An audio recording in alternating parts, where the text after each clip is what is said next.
गरुडगमन तव चरणकमलमिह मनसि लसतु मम नित्यम्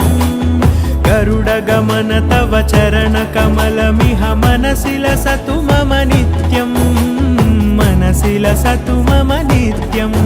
मम तापमपाकुरु देव मम पापमपाकुरु देव मम तापमपाकुरु देव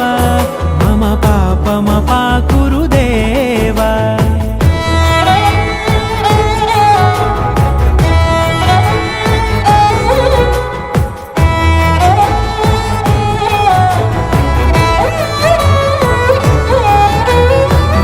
जनयन विधिनमुचिहरणमु